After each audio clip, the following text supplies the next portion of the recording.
Hello दोस्तों, कैसे हैं आप सब। आज मैं आप लोगों के लिए एक्सप्लेन करने वाली हूँ सुप्रीम कोर्ट एम्परर का एपिसोड नंबर 10। तो पिछले एपिसोड में हमें मालूम हो गया कि मोयेन पर हमला करवाने वाली और कोई नहीं बल्कि सेकंड लेडी थी। वो ये सब इसीलिए करती है ताकि उसका बेटा यंग चेयरमैन बन सके, लेकिन मोयेन ने तो उसके सारे प्लान पर पानी फेर दिया। साथ ही साथ मोयेन ने कीशियान अकेडमी के लाइफिंग हॉल की 9th क्लास को ज्वाइन कर लिया था। तो एपिसोड की शुरुआत यहाँ पर 9th और 10th क्लास के ग्रुप से हुई, जहाँ पर तो 9th क्लास का लीडर 10th क्लास की बेइज्जती करते हुए कह रहा था, कितनी शर्म की बात है कि तुम्हारी क्लास के एक बच्चे का भी नाम ड्रैगन लिस्ट में मौजूद नहीं। और वैसे होगा भी कैसे, क्योंकि तुम लोगों के टीचर्स तो तुम लोगों को छोड़कर भाग जाते हैं, क्योंकि तुम्हारी क्लास को कोई भी नहीं पढ़ाना चाहता। जिस पर तो 9th क्लास का लीडर जवाब देते हुए कहने लगा कि ऐसी कोई बात नहीं, तुम ये सारी बकवास करना बंद कर दो। हमारे टीचर सिर्फ अपनी कल्टीवेशन इंक्रीज करने के लिए गए हैं, और अगर तुमने उनके बारे में कुछ भी उल्टा सीधा बोला तो मैं तुम्हारा मुंह तोड़ दूंगा। लेकिन 10th क्लास का लीडर तो काफी बदतमीज था, इसीलिए वो दोबारा से ताइफेंग का मजाक उड़ाते हुए कहता है, ताइफेंग बड़ी बड़ी बातें करना छोड़ दो, क्योंकि तुम 2 साल से फिजिकल बॉडी रेलम पर ही अटके हुए हो, जबकि तुम मुझे देखो, मैं स्पिरिचुअल गैप रेलम के फर्स्ट लेवल पर हूँ। अगर तुम्हें मेरी बात पे यकीन नहीं आ रहा तो हम दोनों फाइट कर सकते हैं। ये सुनकर तो ताइफेंग को गुस्सा आ गया और वो गुस्से से अपनी पावर्स को अनलिश करते हुए 10th क्लास के लीडर पर अटैक करने के लिए आगे बढ़ गया, लेकिन उसने तो सिर्फ अपने एक ही हाथ का इस्तेमाल करते हुए ताइफेंग के अटैक को रोक दिया।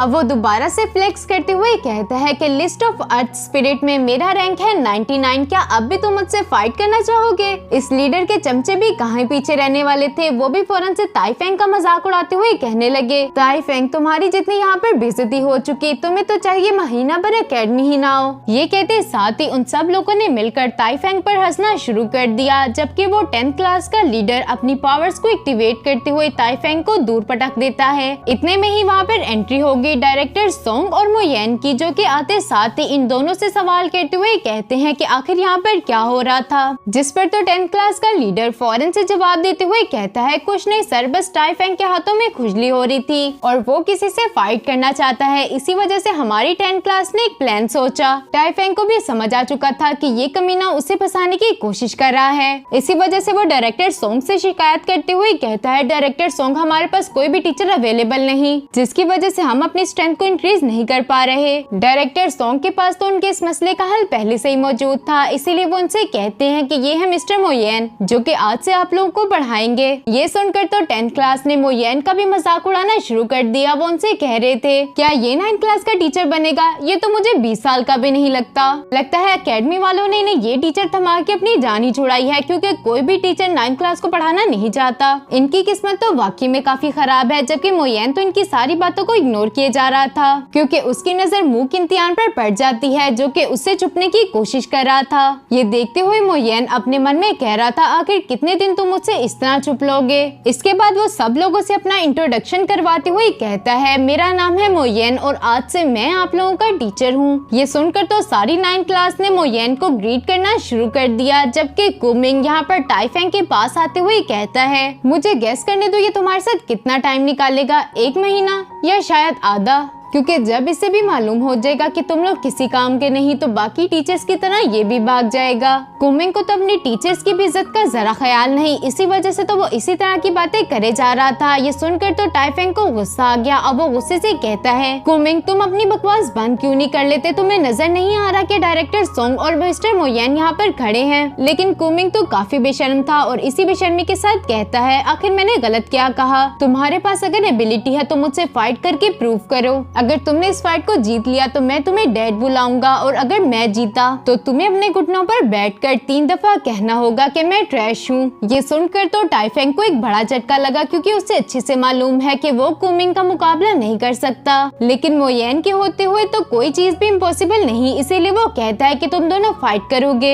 ये सुनते साथ तो ताइफेंग परेशान होते हुए कहता है कि टीचर आखिर मैं इसके साथ फाइट कैसे कर सकता हूँ, मैं तो कुमिंग का ओपोनेंट भी नहीं। ये सुनकर तो मोयेन ताइफेंग को हौसला दिलाते हुए कहता है, तुम इस तरह का बिहेव क्यों कर रहे हो, जबकि तुम दोनों में तो सिर्फ एक ही लेवल का डिफरेंस है, फिर भी तुम इतना क्यों घबरा रहे हो। लेकिन ताइफेंग तो अभी भी इस मैच के लिए तैयार नहीं था। कमीने कुमिंग की जुबान भी यहाँ पर कहाँ ही बंद रहने वाली थी। वो फौरन से बोलते हुए कहने लगा, तुम सबने सुन लिया ना कि टीचर मो येन ने क्या कहा कि ताइफेंग और मेरे दरमियान फाइट होगी। उन्होंने 9th क्लास का प्रिंसिपल होते हुए मुझे इसकी इजाजत दे दी है। अगर तुम अब इस मैच के लिए मना करते हो तो तुम अपने ही टीचर की बेइज्जती करोगे। लेकिन ताइफेंग तो अपने टीचर्स की काफी रिस्पेक्ट करता था, इसी वजह से वो उदास होते हुए इस मैच के लिए एग्री हो गया। अब मो येन ताइफेंग के पास आते हुए उसे कहता है कि तुम इस मैच को जीत जाओगे, अपने आप पर यकीन रखो, बस तुम्हें मेडिटेट करने की जरूरत है। ये कहते साथ ही मो येन ने अपनी थोड़ी सी पावर्स को ताइफेंग की बॉडी में डाल दिया, जिसके बाद तो ताइफेंग कल्टीवेशन प्रैक्टिस करने के लिए बैठ गया।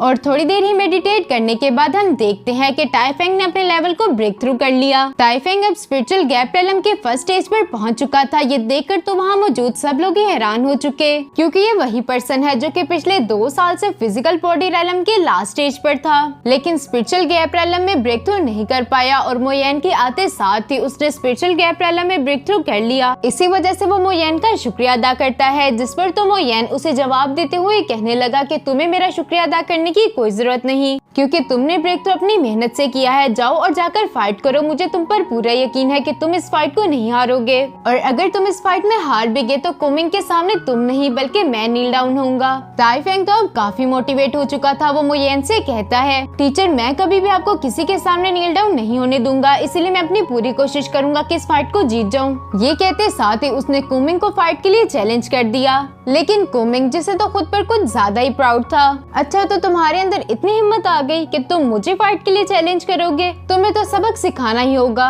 तुम स्पिरिचुअल गैप रेलम में तो पहुंच चुके हो, लेकिन तुम्हारा और मेरा अभी भी कोई मुकाबला नहीं, क्योंकि मैं तुमसे 1000 गुना बेहतर हूँ। जबकि ताइफेंग के क्लास फेलोज उसे चेयर करते हुए कह रहे थे, लीडर हमें पूरा यकीन है कि इस फाइट को आप ही जीतेंगे, इसे अच्छा मजा सिखाना ताकि ये फिर कभी हमारी 9th क्लास का मजाक ना उड़ा सके। इसके बाद तो आपका नाम भी अर्थ स्पिरिट लिस्ट में आ जाएगा। ताइफेंग भी अपने कदम कहीं पीछे हटाने वाला था। वो भी अपना ऑरा रिलीज करते हुए कहता है, चलो फाइट करें। और ये ऑरा इतना स्ट्रॉन्ग था कि कुमिंग इसे महसूस करते हुए कहता है, इसने अभी अभी स्पिरिचुअल गैप रेलम में ब्रेक थ्रू किया और इसकी पावर्स इतनी ज्यादा बढ़ गई। वो यहाँ पर अभी ये सब सोच ही रहा था कि ताइफेंग ने अपना फर्स्ट मूव चल दिया, जिसका नाम था मेट्रॉइड फुटस्टेप। वो इसका इस्तेमाल करते हुए कुमिंग पर अटैक कर देता है, लेकिन कुमिंग ने तो साइड पर हटते हुए इसे डॉज कर लिया और वो एक काउंटर अटैक ताइफेंग पर करने ही वाला था। ताइफेंग उससे बचते हुए कहता है, तुम्हें क्या लग रहा था कि तुम इस ट्रिक का इस्तेमाल करते हुए मुझे हिट कर सकते हो? और ये कहते साथ ही ताइफेंग ने एक जोरदार मुक्का कुमिंग की टांग पर जड़ दिया। देखने पर तो ऐसा ही लग रहा था कि जैसे कुमिंग की टांग टूट चुकी। अब बारी है ताइफेंग की फ्लेक्स करने की, इसीलिए वो हवा में जाते हुए कहता है, कुमिंग तुम्हारा जो अर्थ स्पिरिट लिस्ट में 99 रैंक था अब वो मेरा हो चुका। मो येन तो अपने स्टूडेंट की ये प्रोग्रेस देखकर काफी खुश था। वो कहता है कि ये लोग तो इतने भी बुरे नहीं, जबकि कुमिंग तो अपनी टांग को पकड़कर चिल्लाते हुए कह रहा था, मम्मी मेरी टांग। जिसके बाद तो ये सब लोग ही लाइफिंग हॉल की 9th क्लास की तरफ रवाना हो गए, जबकि पीछे की तरफ खड़े डायरेक्टर सोंग भी ये सारा नजारा देखते हुए अपने मन में कहते हैं, मो येन कोई सिंपल पर्सन नहीं, लगता है जल्दी एकेडमी में सरप्राइजेस मिलने वाले हैं। सब लोगों के यहाँ से रवाना होने के बाद हम मू फेंगशियान और उसके दोस्त को देखते हैं, जो कि मू फेंगशियान से सवाल करते हुए कह रहा था कि मू येन तुम्हारी फैमिली से ही बिलोंग करता है ना? जिस पर तो मू फेंगशियान बहुत बुरा मुंह बनाते हुए कहता है कि हाँ ये मेरा भाई ही है। जो सुनकर तो उसका दोस्त स्वांगलिंग कहने लगा, फिर तो काफी मजा आएगा। एक ब्रदर स्टूडेंट जबकि दूसरा टीचर, तुम कब तक उससे छुपोगे, क्योंकि अब तो वो हमारी ही क्लास का इंचार्ज है। ये कहते साथ ही मू फेंगशियान भी क्लास की तरफ रवाना हो गया। क्लास में तो ताइफेंग मू येन का सबसे इंट्रोडक्शन करवाते हुए कहता है कि ये है मू येन, आज से हमारे क्लास टीचर। लेकिन वहाँ मौजूद स्टूडेंट्स में से तो किसी को इस बात की परवाह ही नहीं थी। तभी वहाँ पर मू फेंगशियान भी पहुँच गया, जिसे तो देखते हुए मू येन अपने मन में कह रहा था, इसे तो फादर बाहर से लेकर आए थे और ये भी मेरा भाई है। मू फेंगशियान तो यहाँ पर आते साथ ही अपना मुंह दूसरी तरफ करके बैठ जाता है, क्योंकि वो मू येन से कोई भी बात नहीं करना चाहता। मू येन आज के हुए इंसिडेंट्स को देखने के बाद सबसे कहता है कि मेरी सिर्फ 2 ही रिक्वायरमेंट्स हैं। पहला तो मेरी क्लास को कोई बुली नहीं कर सकता और दूसरा मेरी क्लास को कोई भी अनफेयरली ट्रीट नहीं करेगा, क्योंकि सिर्फ मैं ही अपने स्टूडेंट्स को सजा दे सकता हूँ। मू येन यहाँ पर अभी ये सब कह रहा था कि एक बच्चा हाथ उठाते हुए कहता है, टीचर मू, अगर किसी ने हम पर हाथ उठाया तो फिर हम क्या करेंगे? ये सुनकर तो ताइफेंग आगे की तरफ आते हुए कहता है कि हमें कोई भी बुली नहीं कर सकता, था टीचर मोयन के होते हुए, क्योंकि वो हमें इतना स्ट्रॉन्ग बना देंगे कि हमें बुली करने की किसी की हिम्मत ही नहीं होगी। मोयन यहाँ पर टाइफेंग की बात को आगे बढ़ाते हुए कहने लगा, मुझे मालूम है कि आप लोग अभी थोड़े डाउट में होंगे, लेकिन आहिस्ता आहिस्ता आपको सब समझ आ जाएगा। मैं हूँ आपका बेस्ट टीचर मोयन। लेकिन मोयन के तो इस भाषण की किसी को भी जरा बराबर परवाह नहीं थी सिवाय टाइफेंग के। ये देखते हुए मोयन अपने मन में कह रहा था कि इन्हें तो बहुत मेहनत की जरूरत है, क्योंकि इस क्लास में सिर्फ मेरा भाई मू फेंगशियान ही मार्शल आर्ट्स को जानता है। मोयन की क्लास अब ओवर हो चुकी थी, इसी वजह से वो वापस से घर की तरफ रवाना हो गया। टाइफेंग अब मोयन को रोकते हुए कहता है, टीचर मोयन जरा रुक जाए, मुझे आपसे बात करनी है। ये सुनकर तो मोयन भी रुक गया, जिस पर तो टाइफेंग ने बताना शुरू कर दिया कि हमारी क्लास में बहुत सारे टैलेंटेड स्टूडेंट्स भी हैं, जैसा कि फेंगशियान, श्यूरिन, लिंग, लिंजी, ये सभी बहुत ज्यादा जीनियस हैं। कोई भी टीचर ना होने की वजह से सब लोग सेपरेटली प्रैक्टिस किया करते थे। मोयन भी उसकी ये सारी बातें गौर से सुन रहा था। इसके बाद वो उससे कहता है कि जाकर दूसरी क्लास के लिए सबको बुला कर लाओ। टाइफेंग के यहाँ से जाने के बाद मोयन अपने मन में कह रहा था कि मुझे इन लोगों को इनकरेज करना ही होगा ताकि ये लोग अच्छे से अच्छे प्रोग्रेस कर सके। तभी वहाँ पर अचानक से लिन शानयू भी पहुँच गया, जिसे तो यहाँ पर देखते साथ ही मोयन सवाल करके कहता है, लिन शानयू आखिर तुम यहाँ पर क्या कर रहे हो? जिस पर तो लिन शानयू मोयन को ग्रीट करते हुए कहने लगा, मास्टर मैं यहाँ पर आपको प्रोटेक्ट करने के लिए आया हूँ। जिससे तो हमें एक बात समझ आ गई कि लिन शानयू ने उस मेथड को प्रैक्टिस कर लिया है। वाकई में लिन शानयू एक जीनियस है। ये देखकर तो मोयन भी काफी खुश था। इसके बाद वो लिन शानयू को लेते हुए जूशियान हॉल पहुंच गया, जहां पर तो नेन्यू एम्पायर के यंग जीनियसेस फाइट के लिए आया करते थे। अब मोयन लिन शानयू से कहता है, जाओ और जाकर प्रैक्टिस करो, तुमने बहुत सालों से फाइट नहीं की, मुझे अभी थोड़ा काम है इसीलिए मैं चलता हूँ। ये कहते साथ ही मोयन वहाँ पर लिन शानयू को छोड़ते हुए रवाना हो गया, क्योंकि उसे कल्टीवेशन प्रैक्टिस करनी थी। थोड़ी देर के कल्टीवेशन के बाद हम देखते हैं कि मोयन के पास इतनी स्ट्रेंथ आ चुकी कि स्पिरिचुअल गैप रेलम वाले प्रैक्टिशनर्स तो उसके सामने कुछ भी नहीं। मोयन यहाँ पर अभी ये सब सोच ही रहा था कि तभी उसे लिन शानयू की याद आ गई, इसीलिए वो उसकी प्रोग्रेस चेक करने के लिए यहाँ जूशियान हॉल में पहुँच चुका, जहाँ पर तो आसपास के लोग बातें करते हुए कह रहे थे कि ये लिन शानयू पहले वाला लिन शानयू नहीं रहा, क्योंकि वो तो एक ट्रैश बन चुका था जिसे सिर्फ ड्रिंक करने के अलावा कुछ नहीं आता। तभी उसके साथ वाली लड़की बोलते हुए कहती है कि वो सारी बातें पुरानी हो चुकी, तुम अब देखो लिन शानयू कितना ज्यादा पावरफुल हो गया है, क्योंकि उसने एक ही दिन में इमोर्टल लिस्ट के सब मेंबर्स को हराते हुए फर्स्ट पोजीशन हासिल कर ली। मोयन भी यहाँ पर इन सब लोगों की बातें मुस्कुराते हुए सुन रहा था, क्योंकि वो भी काफी खुश है। तभी वहाँ पर अचानक से लिन शानयू का एक कजन भी पहुँच गया, जो कि उस पर भड़कते हुए कह रहा था, तुम्हारी स्पिरिचुअल पल्स तो डिस्ट्रॉय हो चुकी थी और तुम तो कल्टीवेशन करने के काबिल ही नहीं, तो तुम यहाँ पर जूशियान हॉल में हमारी फैमिली को शर्मिंदा करने के लिए पहुँच गए, तुम्हें यहाँ पर नहीं आना चाहिए। वो ये सब यहाँ पर कह रहा था और इसी के साथ हमारा ये वाला एपिसोड यहीं पर खत्म हो जाता है। लिन शानयू आखिर इसे क्या जवाब देगा, ये तो हमें नेक्स्ट एपिसोड में ही पता चलेगा। तब तक के लिए इतना ही।